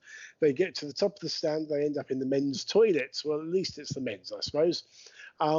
Benoit gets the cubicle door slammed into his head 3 times. Doug Dillon just holding the crowd back in the toilet, which I bet he never thought he'd have to do one day. Dusty loses his shit as he spots a woman in the gents. There's a woman in the gents, Tony, taking in the action. Not like that. Security looks like they're really not enjoying this. They finally leave the bogs. They work their way back down to the stands again. Benoit tumbles down the steps. They haven't actually made it into the ring yet. They're back fighting at ringside. The match at this point has been going around about 5 minutes. Benoit whips Sullivan into the guardrail, pushes him over into the crowd. He gets a table out from under the ring, slides it into the ring. Benoit is finally actually in the ring. He gets whipped into the table that's propped up in the corner, but it doesn't break. Benoit then sets the table up on the top rope, but he ends up on the table himself. Benoit counters things, superplexes Sullivan off the table. It's basically a more secure version of a superplex, as you've got more footing. But anyway, he gets the win for Benoit in 9 minutes, 58 seconds. Post-match, Benoit continues to attack Sullivan before Arn Anderson runs in and pulls Benoit off. Again, not like that. But Sullivan then Anderson then attacks Sullivan himself to a huge pop. Benoit and Arn stomp a mud hole in Sullivan before leaving together as the rest of the Dungeon of Doom run in to save their leader. The Horsemen are reunited. This one was kind of a bit crazy. I mean, I remember this from when it was first aired. It's definitely one to stick in the memory bank. I thought it was fantastic. I must say, I was aware of Chris Benoit's history and how he died and that situation, but I didn't actually realise that. So he's wrestling in this match against the person whose wife he later marries and then kills. There was something quite I don't know. It was quite. I found it quite almost distracting watching it, knowing what this is 96. I think she divorces Sullivan in 97, gets together with Benoit in 2000, and then what happens next happens. But I mean, it was. I thought it was a great match. I thought Dusty Rhodes was great fun on the comms. But I felt like it overshadowed everything. But maybe that's just because I haven't looked at this story for so long, and I guess you guys know it a bit more. But it was something quite sad about the whole thing, to be honest. No, I know what you mean. It feels very odd seeing them together. Because obviously we're watching with the benefit of hindsight. I think because what actually happened with them was that they must have carried the feud on, wouldn't they, Liam? Because I know basically the crux of it was that they did a story where woman left Sullivan for Benoit, and then to keep the angle going, he told them to travel together, and they then ended up getting together in real life legitimately. So he booked his own divorce, as the dirt sheet said at the time. Yeah, because I mean at this point, woman, as she's known in WCW, she is still part of Ric Flair's entourage. So obviously there must come a point where we haven't come to yet, where she's managing her real life husband. But Well, yeah, no, no, but no, she doesn't actually manage Sullivan on screen per se. But given that the very start, and I'll go into a detailed thing about this after, but considering the very start of this on-off thing between hill factions, the Horsemen and the Dungeon of Doom, you remember the initial start was the thing between Sullivan and Pillman. And obviously Pillman did his whole "I respect you, Booker man" work shoot left. Considering that's the sort of confusing crap they're wheeling out, trying to make people think, oh, is this real? Is this fake? Because it's always great when you basically admit that the rest of your show's fake, isn't it? oh yeah, So when it's they're a doing good sign. when they're doing all that, it basically tips the cap that yeah, Sullivan is blatantly going to try and do this work shoot garbage again. And in the ultimate of ironies, it ended up being the work shoot that turned into the shoot of him losing his wife. Anyway, I'm sorry to bring bring the energy down, but it really, yeah, maybe I'm just tired and emotional because of lockdown, but it's yeah, it really overshadowed what I thought was actually, I mean, subjectively it was a good match, but yeah, it was just really, it almost felt voyeuristic watching it, to be honest. But No, anyway. I think you're right, James, in that well, you know, we maybe should even consider like giving a heads up anytime we cover something Benoit related on this. And it happens a lot because he was in WCW for a lot of years. It does bring up that thing of, you know, having to cover his match, and because the body of his work was often so good, you find yourself in that situation of, oh, this is really good, and then you remember exactly what Benoit did, and it's like, oh wait, and you find yourself stuck in that vortex, don't you? And it happens almost every time, and we really have to suck it up to keep the general context of what we're covering. It's not easy, but we try and numb ourselves to it and crack on with it. But you're absolutely right. I mean, I still remember writing I did the Yahoo piece for the 10th anniversary of his passing in 2017, and that did a lot of, you know, there's a lot of traffic and comments, and because like even outside the wrestling realm, everyone knew what happened. It was mainstream stuff. It was shocking stuff, and it was Yeah, absolutely earth shattering. yeah, I remember you writing that. I guess it was more hard hitting in this because it was against Kevin Sullivan, and Woman was on this pay per view as well, which we'll get to later. So it all felt really kind of I don't know, close to the bone, I guess. But anyway. But yeah, this match, yeah, it's ahead of its time. So of all the cutting edge things that Kevin Sullivan was trying to do, the work shoot storylines, the blurring the lines, that's always garbage. As another head writer at WCW would really prove in a few years, bro. Um, but this type of match, yeah, you didn't see a lot of this. And obviously, there's a heavy ECW leaning, but they've brought it to the mainstream here. You're spot on, James, in that Dusty Rhodes' inane commentary actually has a real comedic value here. And there is indeed, he was right. There is indeed a lady in the men's. Yeah, Yes. so that is worth checking out. But one thing I really wanted to bring into context here was the actual storyline that Arn Anderson will also touch upon in his promo later on, or maybe straight after this. I can't remember exactly when. But as we've covered the Nitro Watchalongs, Dean, you'll remember this whole storyline, especially because they've had to abandon the Pillman situation of it, which really seemed like Pillman, one of the four horsemen, seemed hell bent on being that that source from within that ruins it. You know, the poison pill. And his erratic behaviour looks destined to destroy the horseman. Where they're kind of keeping him in check at first, but Arn Anderson's always there with a stiff slap across his mouth. But then when he gets himself in trouble with the likes of Paul Orndorff, you know, the horseman attack Paul Orndorff because Pillman is a horseman. And it seemed that it was destined to lead to a thing with fellow Hill faction, the Dungeon of Doom, where Pillman was causing this trouble and bringing the horseman into it, and it was going to lead to Pillman just absolutely destroying the group. Then he's gone. And as we've seen from some of the Nitros, it really feels like they're trying to shoehorn in the other. So you could say at this stage you've got two senior horsemen, Flair and Anderson, two charter members there from the start in the 80s, and you've got two relatively new recruits, Pillman and Benoit, two up-and-comers being put into the group, and they're trying to shoehorn the other junior member, Benoit, into this storyline. And the whole thing of it, that from what Sullivan was saying in these really awkward, staring at a cue card promos on Nitro and stuff, was that they are the Dungeon of Doom, and Kevin Sullivan in particular. You know, he's had an on-off situation with a Horseman, but he kind of respects Flair and Anson and the history of it, and they go way back. And he said in the promo, didn't he, Dean? He knows that Hulk Hogan's on the horizon, and there's other guys like Randy Savage, and he knows he needs some backup against those forces of good. And so he wants the Flairs and the Ansons to be on good terms with him, but he doesn't like Benoit. He thinks Benoit is another Pillman. He's not good. He's a junior. He's not good enough to earn his stripes. And the way Anderson was going in the storyline was, well, actually, Sullivan's got a bit of a point. You're on your own, Benoit. We've got this to deal with the football players.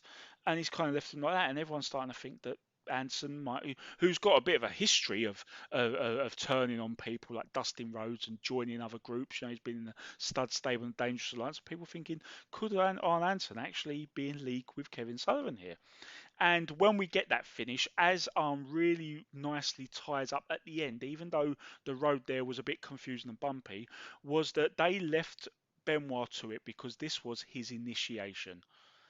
He was to have this match, this lawless match with the dangerous Kevin Sullivan in Sullivan's environment. You'll see he jumped Sullivan from the start. They brawling all over the place, and even though Arn Anderson came out afterwards, he won the fight clean. It was one-on-one. Benoit got the win. He proved himself, and as he's kept beating on Sullivan, again showing a little bit of that Horseman edge, Arn comes out, acts like he's helping that Sullivan, and puts the boots to him, because at that moment, with that victory, Benoit has proven himself as a Horseman. So I did like, even though it was a bit rough getting there, the end game and Arn Anderson tying it up nicely at the end, I thought it made the storyline worthwhile when it could have easily been a lost cause. Yeah, fair enough. I mean, it's a long, convoluted story, but hey, it's kept us amused during our watch-alongs, hasn't it? It was like, do you remember the Aces and Eights in TNA, where it got a bit naff at times, and it was meandering. You're thinking, right, get rid of these, and then they did the thing with Bully Ray at the end, and then they had Bully Ray cut these promos that actually made sense of every little thing, even the crappy things, and suddenly it was a great storyline again. This was like that. They managed to pay it off and summarise it in such a way that made even the crappy parts seem worthwhile in retrospect. Fair enough. Right. So after the Horseman promo that we've referenced there, it's time for Lord Steven Regal with Jeeves against Sting, and this is probably the highest profile match of Regal's WCW career. Sting starts off fast, whipping Regal into the corner, flipping him to the floor, backdropping him onto the blue mats outside. But Regal soon takes over with a few forearm uppercuts, changing the pace of the match to suit his own style as the crowd chant USA. Sting takes back control, so Regal goes to the floor to argue with fans to cut off Sting's momentum, something that the commentators fail to notice. Regal's facial expressions, as ever, are absolutely immense, but I suppose what else would you expect? He then locks on a quarter Nelson with Sting sitting on the canvas, and it's starting to wear Sting down, getting a couple of 2 counts for his efforts. Sting then hoists Regal up to a vertical base and lands a back suplex, but Regal is up first and still on the offense. The match is mainly being fought in Regal's style and at his pace, but the crowd don't seem too interested in it despite it featuring Sting. The match then returns to a vertical base, and as soon as that happens, Sting is back on top, clamping on an abdominal stretch, so Regal takes it down to the mat again. It's a very clear storyline running through the match.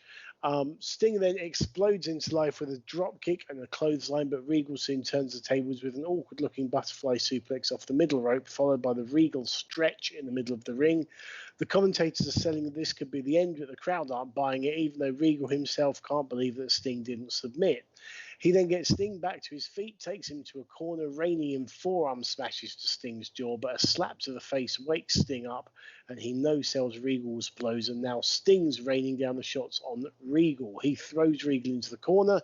Regal raises his knees to block the Stinger splash, but then Sting counters Regal's charge with a backdrop. He runs over, grabs Regal's legs, locks on the Scorpion Deathlock in the middle of the ring. The crowd come alive at this point as Regal submits, and Sting wins the match that Regal dominated in 16 minutes and 30 seconds. So a clash of styles for sure. But what did you think of this match, James? Yeah, I think it was decent. I mean, it's not the best match I've seen Sting in, that's for sure. I thought the tempo wasn't dissimilar to the Malenko the Malenko Mysterio match earlier in terms of, there's a lot of the ground and pound stuff again. The difference is that I think Steven Regal, I've got to not say William Regal. Steven Regal is a lot more charismatic than Malenko is. So watching him doing that stuff and slow it down and kind of take the wind out of Sting's sails was quite entertaining. I found it quite entertaining. I've always found him really, really entertaining, and that character. I mean, the whole thing about the fact that he's from Blackpool and he's titled from Blackpool, so, and yet it's not exactly a place that's famous for very, very upper class people walking around. Yeah, aristocrats. I mean, if they said he's from Chelsea or whatever, then maybe, but. I mean, I think he's great fun. I think it was a very character-led match rather than necessarily a great technical match. But I thought Regal was really good, and then I think they left it to the end, and then we got sort of a block Stinger splash, and then Scorpion Deathlock, which is what everyone wanted to see, and so I think everyone was happy at the end of the match. It wasn't great, but it wasn't awful either. No, absolutely. Yeah, I mean, it was a good, clear storyline, but it also reminds me of there was a tweet that Regal put out just a few days ago, but it's something I've heard him say before on podcasts, which is make sure that everything you do means something, or don't bother doing it at all. And I think that's certainly the case here with everything that he's doing in this match. Yeah, for sure. I think. No, I mean, it was very clear. I think there were obviously two very experienced professionals. There was no botches. It was just, the whole thing went to a T, and it was a nice kind of bridge to the kind of the two supposed sort of top billing matches that were happening next. So yeah, it was decent. You got to see a superstar like Sting, got to see his finishing moves. So yeah, not a problem. Is it fair to say that no one in that venue thought that Regal would win and weren't expecting him to win? Absolutely, yeah. I think this is part of the problem here. It's funny how you guys mentioned Dean Malenko just a minute ago, because this does remind me a little bit of one of the things we've enjoyed about the Nitro Watchalongs running up to this, Dean, is that they've had some good matchups, and a lot of them involved Sting wrestling intriguing mid-card guys. One of our favourites that we always refer back to was Sting versus Dean Malenko in what was just a great 6-minute TV match, and this for me is essentially them attempting to recapture that here, because they're giving Sting a mix and match opponent, someone fresh. He's giving them enough of the offense to portray them as a threat, and he's ultimately getting the win. The problem is it's on pay-per-view and it's twice the length, if not longer. And as a result, people are kind of just waiting for the inevitable. And that's where it struggles a little bit. If we were to go strictly on snowflakes or star ratings, we could sit as purists and rate this as purists. We'd say it's a very good match. But if they're not grabbing the crowd, and these two guys know, as we've referenced, they know how to interact with the crowd. They're extremely charismatic in their own unique ways. But if they're struggling to it here, then something's not been thought through well enough, and I think it really is a square peg in a round hole kind of match. Yeah, definitely. It's as James said, it's character driven, it's storyline driven. There didn't seem to be a huge amount of storyline to this, apart from two opposites meeting. Well, we saw the thing on Nitro, didn't we? It was only a couple of Yeah. episodes before where Steven Regal suddenly decided, right, no one's taking me seriously enough. I want Sting, and that was the storyline. Yeah. Just could have been, and the sad thing is that I think I said this was probably the highest profile match of his WCW career, wasn't it? It's definitely up there. One of the other ones may be the match that kind of started to lead him towards this, which was the parking lot fight with Fit Finlay on Nitro. Yeah. Only about 2 months before this. That was obviously a big eye catcher, and he's come out looking really good in that. So maybe they thought, right, we could do. He's got enough stock to feed into a star here.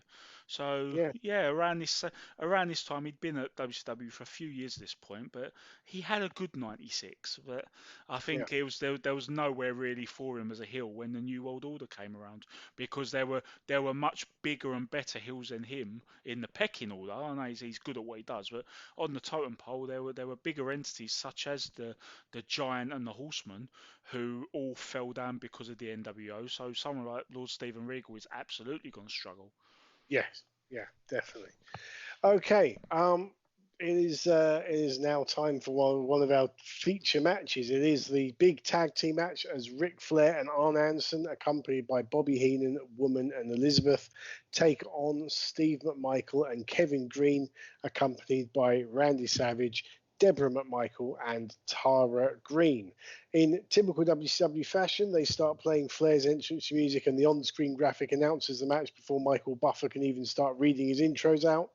The music suddenly stops and then restarts again. The Horsemen come out with their entourage. Coach Heenan is conspicuous by his absence, but then is introduced separately by Buffer. The Legends of the Gridiron come out, accompanied by their wives. Deborah also has Pepe the dog with her, finally getting his pay-per-view bonus and wearing some kind of silly hat. That poor dog. We did, when Steve McMichael was on commentary for Nitro, every week that poor dog would be dressed up in some bizarre outfit. That poor dog. But he's getting his pay-per-view bonus now, Liam.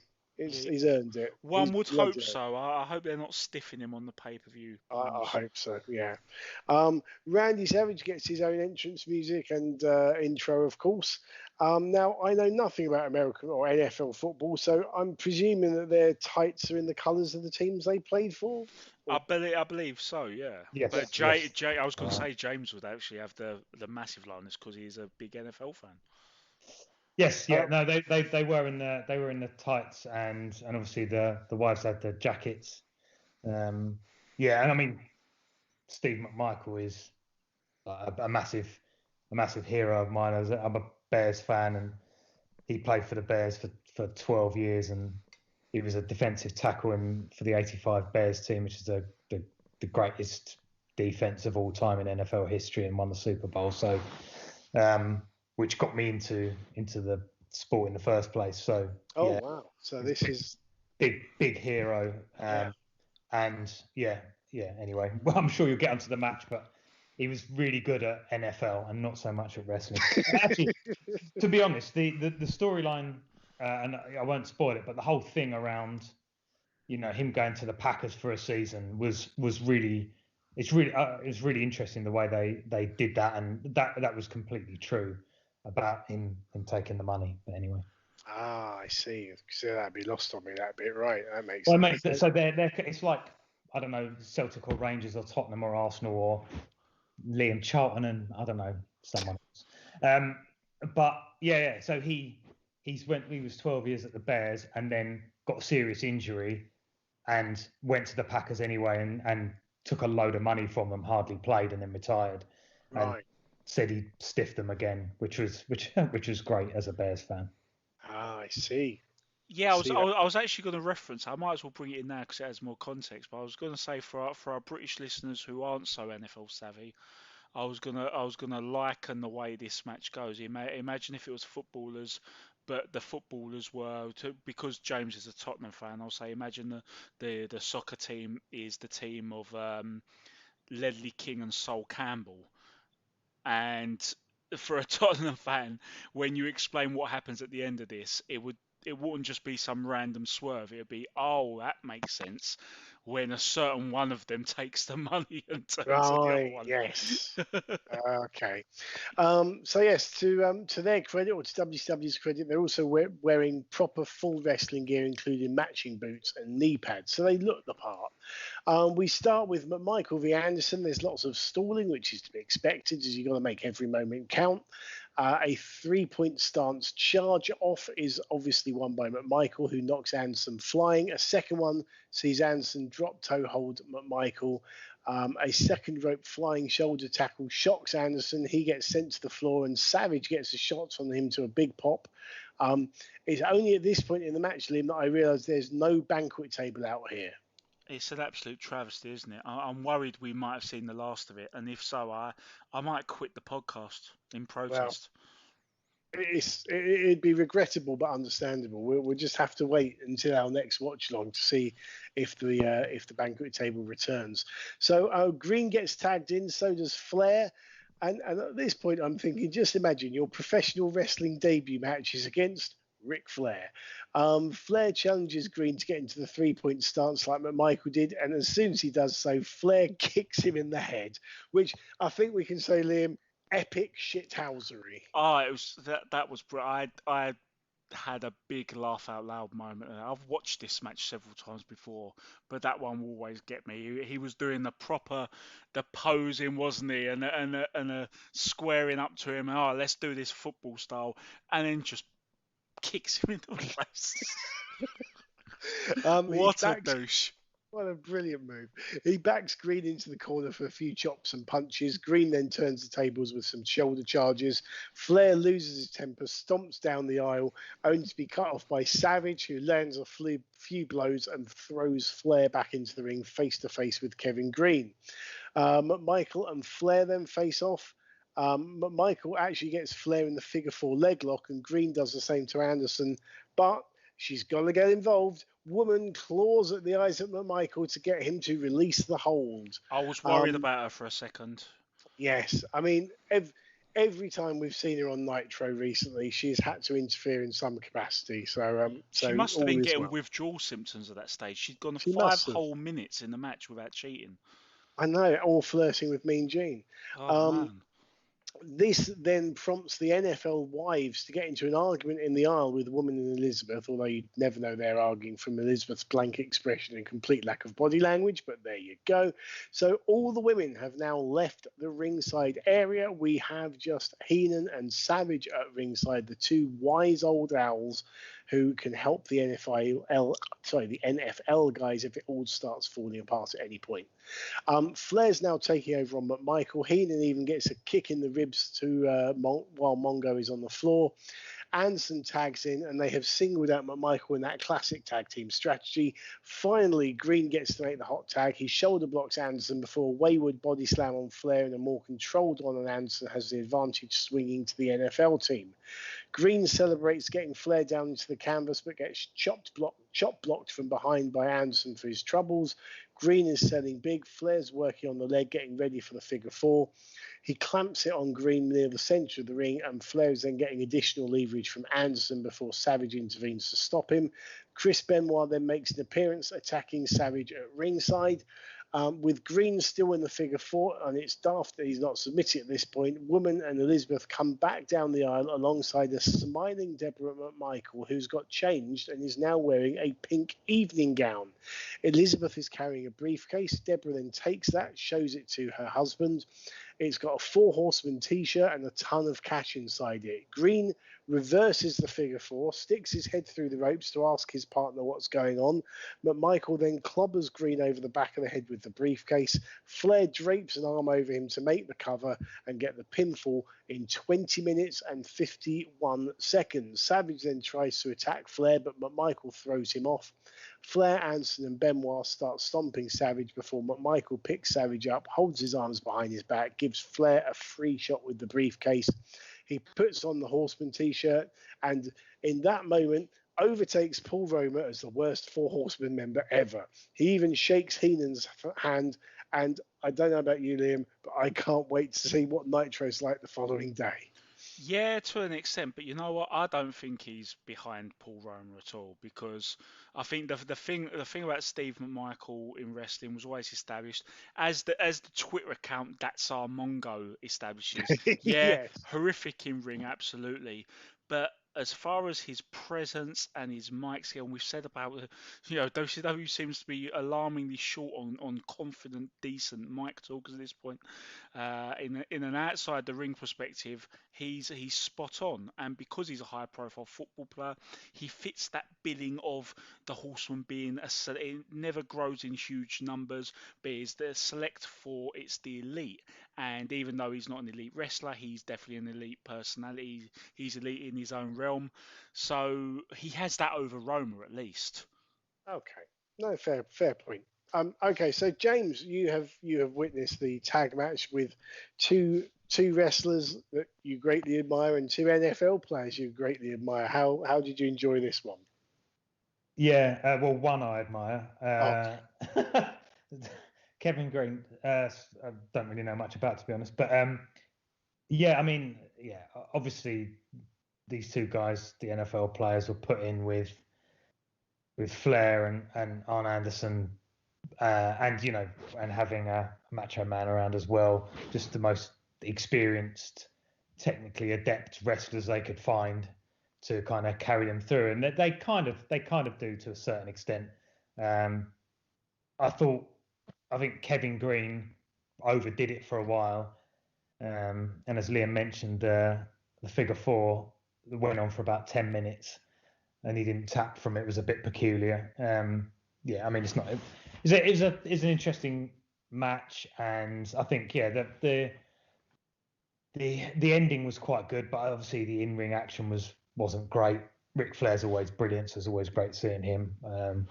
But it wasn't fantastic. But yeah, I mean, it was good fun to see it. It was nice to see Steve McMichael, because I've not seen him wrestling before, so that was good to see. I mean, yeah, it wasn't obviously. I don't think anyone was expecting a 5-star classic, but it was passable. It was entertaining, I think, wasn't it? Yeah. I mean, it was good.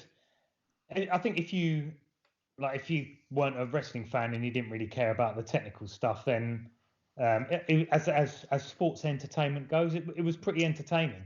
So I mean, that's all you can ask, really. It was quite silly, but there's nothing wrong with that. And yeah, it was fun. I guess that's all you can say about it, really.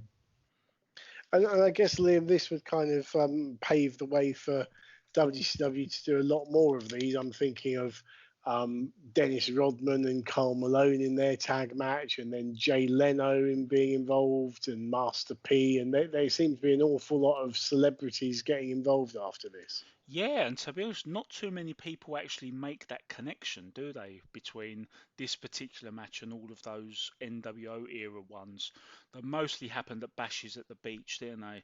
But if you think about the fact that this one went down so well, and the non-wrestlers managed to look so good and they were protected really masterfully, and everyone was happy with the end result all round, and then lo and behold, all of the celebrity efforts from here on out involved and revolved around Hulk Hogan. Yeah, that makes sense that he's absolutely jumped on that bandwagon again. But for me, yeah, I mean, we sadly lost Kevin Green late last year, didn't we? Yeah. And upon news of his demise, everyone in the wrestling community talked about not just how nice and friendly and respectful person he was, because obviously wrestling's had its fair share of celebrity crossovers that have come in for the paycheck but treated the whole industry with disdain. But Kevin Green was far from that. To his credit, like from what we've heard, Stephen Michael was far from that as well. Jeff Jarrett was an exclusive interview way back in 2018 on his show. He spoke very highly of Michael and Green's work ethic and their attitude, which is obviously a big thing to the actual wrestlers in the locker room. That's what they want to see. They're not going to be too critical if a non-wrestler botches a spot, but they are going to get really annoyed if they treat the whole thing like a joke. But that was fall definitely asleep on the tag rope. yeah. But in this instance, not only were the attitudes good, but if you think about it, because I think he had one or two other dalliances, Kevin Green, and each Yeah. time he looked way better than he should have. Whereas as we know, outside of this carefully booked and structured environment, Stephen Michael would try to do the grind as a wrestler and have singles matches against random people on Nitro, and they for the most part were absolutely abysmal, and sometimes you'd worry that someone was going to die from an accident. But yeah, Kevin Green really was one of the better in-ring non-wrestlers we've ever seen. Yeah. There's not many others that managed to do as shockingly well as he did. So it's sad news from last year. It's a big Yeah. loss, but this one, I still watching it back so many years on. I've watched it countless times, and it still gets me just how they managed to get this right. And yes, that just that Ric Flair kick in the face spot. I could someone gift that, and I'll just watch it on loop with a tin of beer in my hand, laid up on my sofa. After a hard day's work, I'll just watch that GIF over and over again. Beautiful. Okay, it's now time for Eric Bischoff to talk to the outsiders, as they're yet to be called. He had promised that they would be here. He'd invited them to attend the show tonight. So Scott Hall, Kevin Nash, who are again yet to be named, they come through the curtain, which I thought was maybe a bit of an oversight because they're not officially WCW talent in the storyline. Bischoff says if they want a match, they can have it at Bash at the Beach next month. He specifically asks them if they work for the WWF, and they say no, which sorts that legal issue out, I suppose. They're still saying that they have a third surprise. They ask Bischoff who WCW's three men are, and Bischoff says he can't tell them right now, but he'll be able to tell them tomorrow night. So he's basically invited them onto a pay-per-view to not tell them anything. This angers Hall and Nash. Hall tells Bischoff not to jack them around and punches Bischoff in the stomach. With Bischoff hunched over, Nash powerbombs him off the stage through a table that's conveniently placed right by the ramp. This heinous move gets a huge babyface pop, of course. Shivani leaves the broadcast position to check up on Bischoff, leaving the pay-per-view in the broadcast in the sole charge of Dusty Rhodes. He's still adding an S to Steve McMichael's name before throwing to Dave Penzer, who isn't introducing this match. He corrects himself, throws to Michael Buffer, who says nothing, and Lex Luger comes down for his world title rematch, but first jumps down to check on Eric Bischoff. So before we get to the world title match, our main event, which is kind of just glued onto this angle, this was, bearing in mind it's 96, this was quite a shocking angle for the time of a broadcaster getting powerbombed by talent through a table, James. Yeah. I mean, it was quite surprising. I mean, and you can tell from the reaction. It was, I mean, obviously it was planned that way, but Shivani going down and to check on him really made it feel like that he might be in Bishop might be in serious trouble. Yeah, I mean whether they thought it through enough, leaving Dusty Rhodes on his own, was potentially a bit of a mistake. It was mercifully brief, I suppose. Yeah, well, it was, but you know when someone's left on their own and you really feel for them, like in a pub and you're running late and they're left on their own. And I was like, come on, he's got to come back soon because he can't keep filling that list. He doesn't know what he's doing. James, you say that as a typical person. Yeah, you say that friends in the pub. But for a second, I want you to put your manager's hat on, and you as well, Dean. Not just as a wrestling manager, but you work in management in your day job. I want you guys to put your management hat on. If you're overseeing this is Dusty Rhodes being left to his own devices. Be honest, you're fretting that he's suddenly going to start turning this into a Dick Murdoch tribute. And he'll dust out the old suit with a white hood or so, I don't know. Yeah, this was his favourite clown outfit, and he loved to burn this cross. And yeah, but he's not racist, but it's his favourite one. Yeah, I mean it was really concerning, and yeah, as Dean kind of alluded to, it the whole thing felt like it was overshadowing the the wrestlers when they were coming to the ring were just peering over, looking at this the broadcaster just lying on the floor and through a table, Although I which suppose by it the way makes clearly isn't a table either. It wasn't a table. It was Yeah.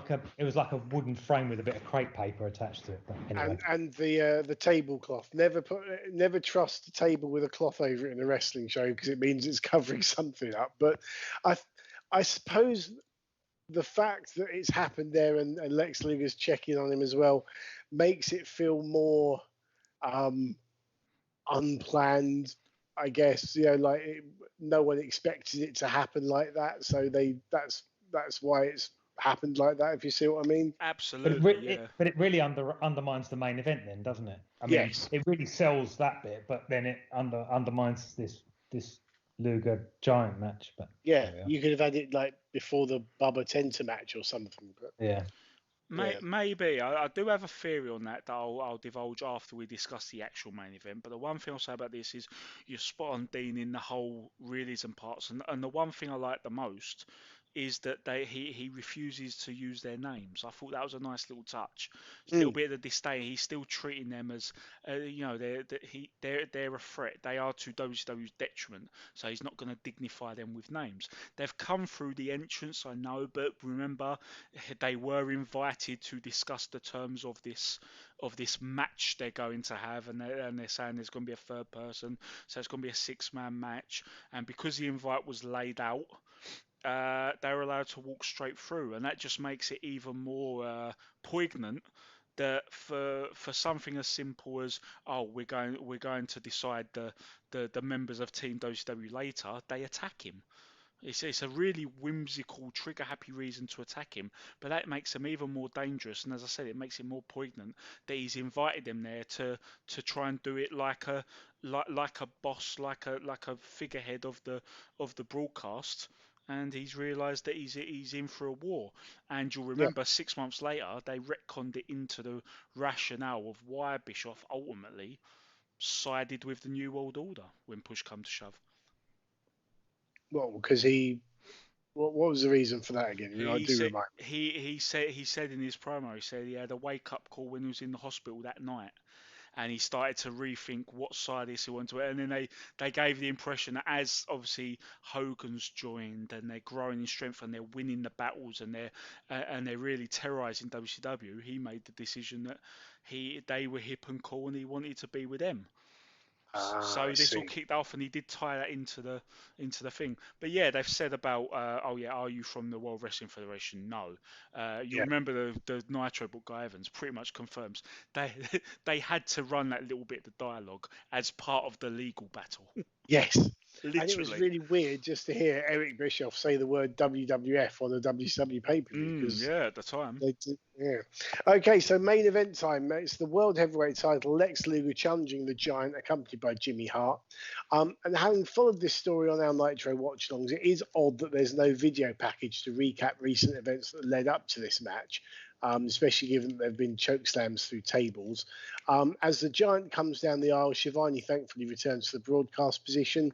Luger is looking even more subdued and serious than before following the assault on Bischoff. He starts off fast with plenty of strikes, knocking Giant over the top rope to the floor before the Giant press slams Luger through the middle and top rope back into the ring, which looks very impressive. Luger jumps on Giant's back with a sleeper hold, but Jimmy Hart jumps up on the apron and is hovering with his megaphone, waiting for Luger to get into striking range, but then Sting runs down to chase Hart away, which Liam surely answers the question once and for all of what is the deal between Sting and Lex Luger. Yeah, I think you're right. Yeah, that's they've put that one to bed now. It's done. Yeah. Giant throws Luger off him and takes over on the offense. Now that Sting has gone, the crowds are silent again. It doesn't appear that anyone either believes Luger can win or even wants him to, for that matter. Giant hoists Luger up into an over-the-shoulder backbreaker, nearly losing him on the way up, but then lifting him up while he's in the position where Luger can't help him, shows the phenomenal strength of the guy at this stage of his career. Luger tries to slam the Giant, which elicits a small pop, but he collapses under the weight and Giant gets a 2 count. Luger then wobbles the Giant with a vaulting kick over the top rope, followed by some clotheslines and forearm smashes as an off-balance Giant flails his arms around in that way that they always get big guys to do, which I absolutely hate. He then chop blocks his knee from behind, gets the Giant down to one knee, which allows Luger to land some punches, but Giant shoves him off into the corner. Giant then misses a charge into the corner and is left lying prone across the top rope. Luger says he's going to put him in the torture rack while he's up there, but he can't hold his weight and falls face first onto the canvas. That is simply the moment that Giant needs to signal for the chokeslam, which he hits for the title retaining pinfall in 9 minutes 21 seconds. The show then goes off air moments later in what to me felt like a bit of a flat finish and an underwhelming main event. What did you make of it, James? Yeah, I completely agree. I've actually written down underwhelming. I've spelled it wrong, actually. So, yeah, I need Liam to sub me. But yeah, it was. I think it. I don't know whether it stemmed from the business that happened before, but it felt like the energy had gone out of the event at that point, and these two didn't seem to be in any position to get it out. I get that you now explained the Sting thing, but I even found that peculiar that such a big star would come out about a third of the way into the match, get rid of Jimmy Hart, and then just leave and never be seen again. I found that a bit odd. And then Luger was obviously spending quite a lot of time trying to pick the Giant up to not a great effect, and then chokeslam, game over, and that was kind of it really. So here's what I would have done in this situation. You've had, we've seen the build up to this Dean on the Nitros, and it's there. It's kind of there. It's kind of middling. They're two guys who are main event worthy. It's a world title match. They've had a couple of matches with non-finishes before, but it still doesn't feel like a huge end of show program. Mostly because the whole dynamic where Luger spent 6 months or more as a heel managed by Jimmy Hart, who's also the Giants manager. He's not in the Dungeon of Doom, but he's affiliated with via Hart. But he's still doing it. It was a tremendous storyline with Sting. He was slapping the fans' hands when Sting had his eyes on him as the tag team champions. But then Stinger turned his back and he's like giving the fans the stink eye because he still hates them. He's playing that middle of it perfectly. And because there wasn't like a proper end to it, they kind of just, well, one of the reasons this is a running joke when we say what's the deal between Sting and Luger is because they'd kind of just run around in circles on that storyline for months. And the efforts of the Stings and Lugers and the people also involved in it kind of made it enjoyable to watch, while the commentators just said, what's the deal with Sting and Luger? It got really lazy and meandering. So there could have been a better payoff to the whole triangle between Sting, Luger, and the Giant here, especially considering it was Sting versus the Giant in the main event of the previous pay-per-view at Slamboree. Could have paid it off well here. I liked the whole thing with Luger checking on Bischoff. It made sense, he's come out and he's gone there because that's just happened. If he tried to ignore it, I think it would have made this main event even more of a flat afterthought. But here's what I would have done. I'd have had Luger pinning for the title, and I think maybe a way to have done, because they've built Giant ever since he took the belt off Flair, built him as this unstoppable monster, really rehabilitated him. I know they didn't want to lose him after building him back up, but maybe when he collapsed of the tall track situation, I'd have maybe done the old Bret Hart Diesel thing where he tries to pick him up so he can chokeslam him, but he's dead weight. He seems really done. But he's playing possum, and he manages to grab a small package, which I don't think at this point anyone would even try to have got the Giant in a small package, but maybe with Luger's arms and legs, and considering you don't normally see him go for a cradle, he really surprises him and snares him in it and gets a surprise title win. That scenario would have got the biggest pop of the match, especially considering that the fans had their load from the outsiders angle. And the main reason that they've done the title change, even though they've put a lot of work into the Giant, done it in that fluky way to try and protect him, but considering that you've got the big heel threat coming here, and the Giant is still, he's a monster heel. It would have been much better when push come to shove at Road Wild, the pay-per-view after Bash at the Beach and Hogan's reveal and heel turn. Yeah. I think doing Luger versus Hogan there, which was, being made out to be a pretty special match when Luger jumped over. They had a non-finish on an early Nitro, but they didn't have a big pay-per-view match yet. I think running that with Luger carrying the flag for WCW as the champion and losing it to the New World Order would have been a much more significant way of doing that, and it would have just given a better end to the pay-per-view. So in that situation, if you've booked yourself into that corner, obviously you know, Dean, as a former booker yourself, they say the best cure of getting out of booking yourself in the corner is to not book yourself in fucking corners. But considering they've put themselves in this situation, I'd have just done the crowd pleasing finish, and you've got a guy who's going to be in the Bash at the Beach main event, carrying the belt and really coming across like an anti-outsiders force for the storyline. I disagree. I don't think you want to take the belt off him. I think considering the next pay-per-view is Road Wild, where you've got inexplicably, well, because it's WCW, you've got a crowd of bikers who aren't wrestling fans. You want the biggest guy on the roster to be your main eventer to impress the viewers, to me. Well, did he impress them when he took a belt shot to the face for the finish, then had to lay unconscious for a 10-minute closing angle involving Ed Leslie and the birthday cake? We'll get to that one. It'll be fun. We'll get to that, yes. But overall then, James, would you give this a thumbs up, thumbs down, or thumbs in the middle? I think overall probably thumbs up, just about. I really enjoyed it, and it was great to get back to watching WCW after so long. It might have been partly nostalgia, which has made me give it the full thumbs up, but that's what watching wrestling's about, right? So absolutely. I definitely give it a thumbs up, and it was great to see some of the favourites from my youth. So it was just a shame about, I think, with the NFL players in the second to last event, so it wasn't such a great match. Although it was a great spectacle, it wasn't such a great match. And then the situation where it was ended up being quite a downbeat final, like a main event rather. It was that I think that's what kind of let it down slightly. But aside from that, I think it was good. Do you think the NFL players match should have gone on last then?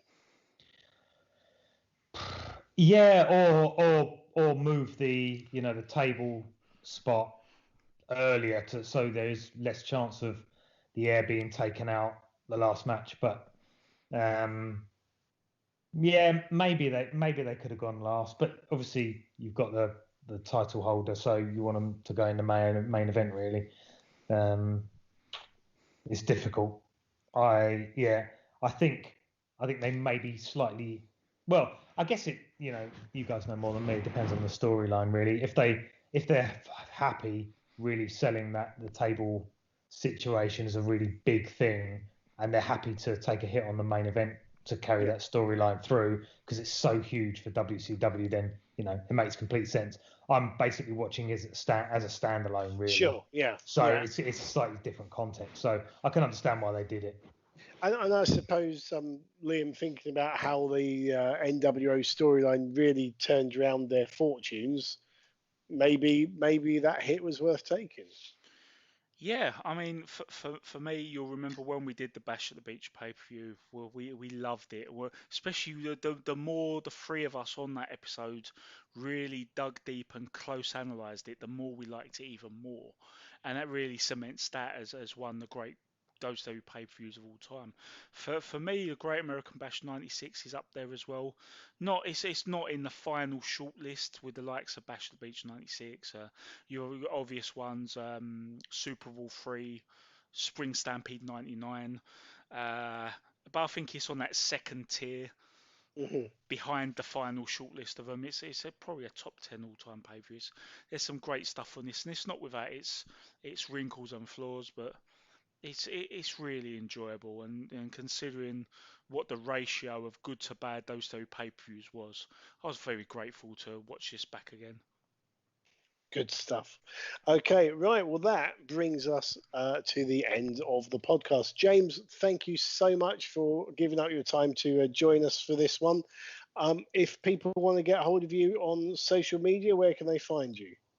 Honestly, I wouldn't bother. But yeah. If you really want to, I'm James W. Dickens on Twitter is probably the best place to come. And thanks for having me. It's been great fun, lads. Cheers. Thank you very much. It has been great. Okay, well, we will be back.